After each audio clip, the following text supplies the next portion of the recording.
Hi, guys. Welcome to Reading and Writing Assessments 101. And I am here as your reading specialist to help you understand how these tools and things can be used in our classrooms to support our students and give them the best learning outcomes.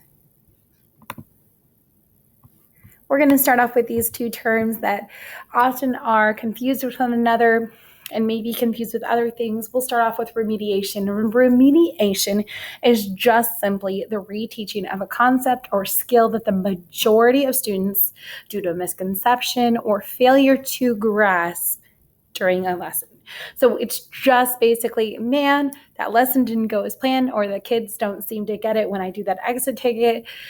Oh man, we got to reteach this again. So some assessment tools might be a unit assessment, might be a weekly check-in, an exit ticket. So formative is something that happens all the time. It can be very informal. And then a summative is more of a unit, more standardized kind of test or assessment.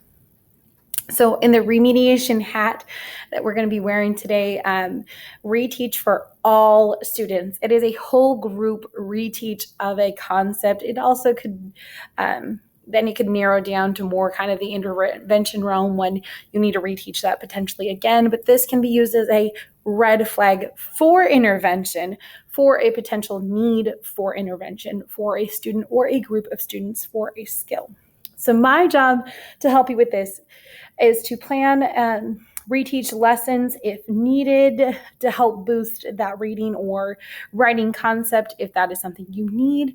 And then also how the students will interact with this is the students will obviously they can share their misconceptions, questions, and struggles that they might have with that concept for you to better understand as their teacher how you can support them. Because then when you hear like, oh, you're struggling with that, okay, then I can come up with some strategies to negate that. So intervention. It is a formal process or systematic plan, typically with more than one educator. So me and maybe, or you and me and maybe a group, potentially admin, psychs, maybe the resource teacher, that may occur for a small group of students or an individual student. Now, some things that I will use for that is a diagnostic test. Some things that you will work and I will work together with are the progress monitoring data and reading assessment data. So we'll kind of jump into all those terms here. So the remediation of intervention is if I am noticing that an intervention, something that I have planned in my small group is not working to teach a concept, then that gives me the chance to reteach that concept. And then also, like I said, for the intervention piece, it's the plan that we use to identify that need of a student.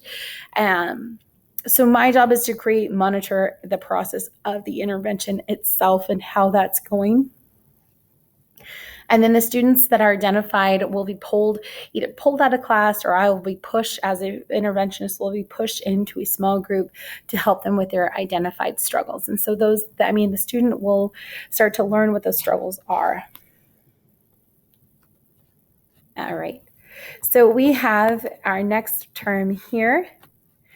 And we're going to be seeing everything through that remediation and intervention lens. So the reading or literacy assessment is an assessment that uses all 5 different aspects of reading. So we have phonemic awareness, phonics, vocabulary, fluency, and comprehension. So 5 of those, and they may include the components of writing and speaking. So language is going to be a big part of that. Writing is still going to be a part of that. Some assessments that you can use for that are the unit assessments, the weekly check-ins, the exit tickets. Again, these can both be formative and summative as well. For remediation, remember, it is a whole group test or potentially a small group test, and that can start to identify that need. And again, for intervention purposes, could be used as the red flag that says this kid, through multiple reteaches, has not got this concept, and then we can kind of work from there. As your reading specialist, we can start to develop a plan. We can work together to come up with some strategies that might work.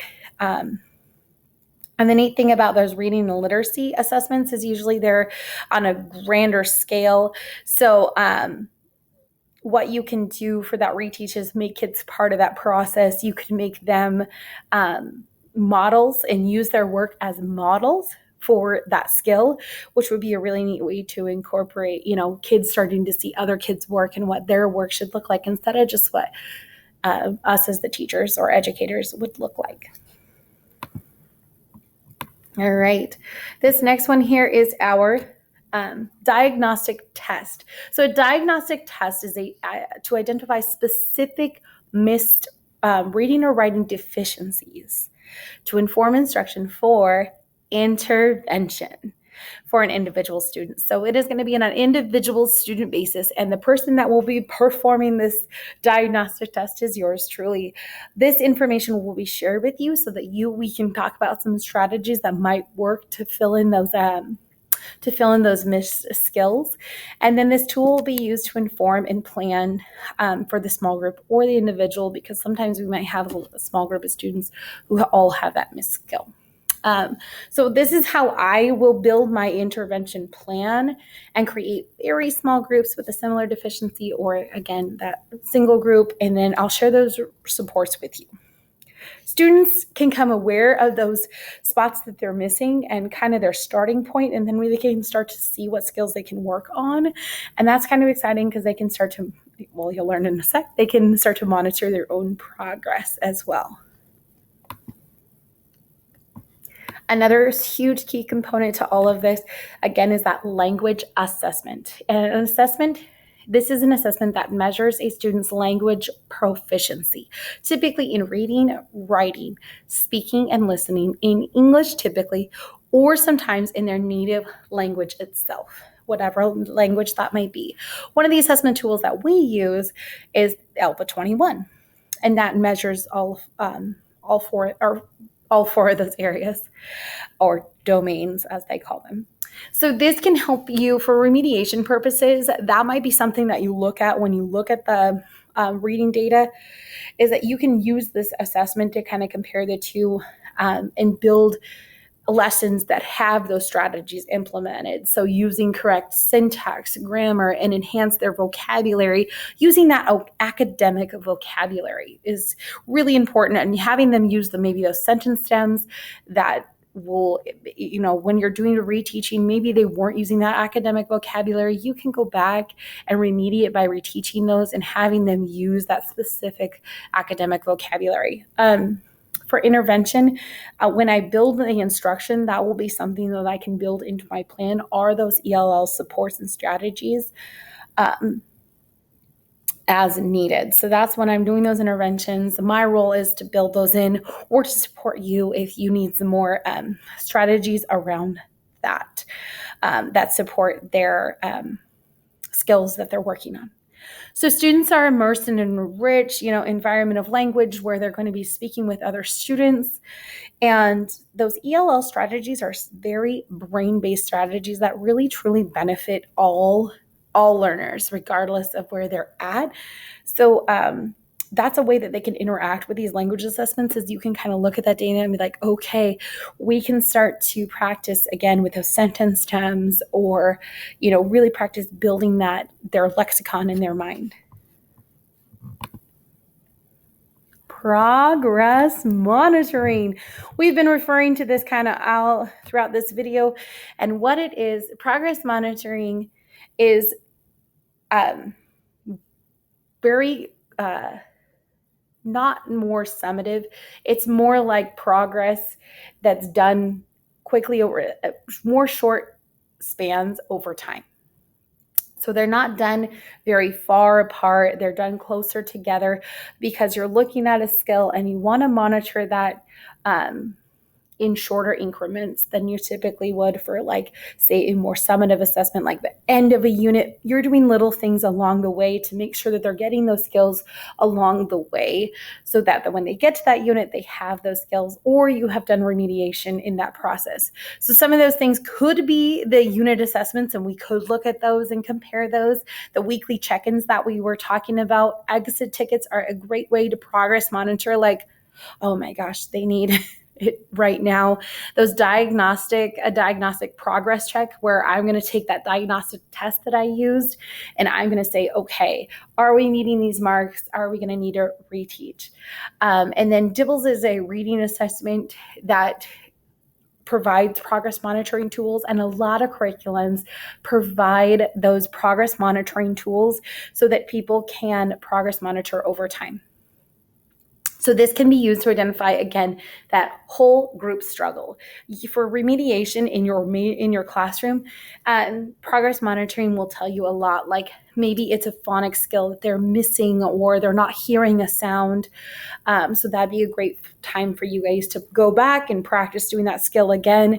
For me, for the remediation part is when I'm working in their intervention and we're just using that tool, that progress monitoring tool, and again, the shorter increments of time. And then we can start to say, oh man, this intervention is not working, or this intervention is really working. This strategy is really working. So we're going to continue to do that with the student. So again, for the intervention side of progress monitoring, it can also be when you're progress monitoring, that can be the red flag that says, hey, this isn't working. And so that can be used to track progress of those students as well. So that's the major thing, is tracking progress monitoring. So I will be responsible for doing the progress monitoring in the intervention and sharing that with you. And then you'll be sharing me that progress monitoring that they're getting in the classroom, to making sure those skills that I'm teaching in the intervention are transferring to their class work in their whole group setting. And then we'll kind of work together from there. So students can begin to, the cool thing how students interact with progress monitoring is they can begin to monitor their own progress, which is so exciting. They can use a scale or a chart. That's when you can kind of get really creative with it, for them to track their own progress and celebrate their own progress.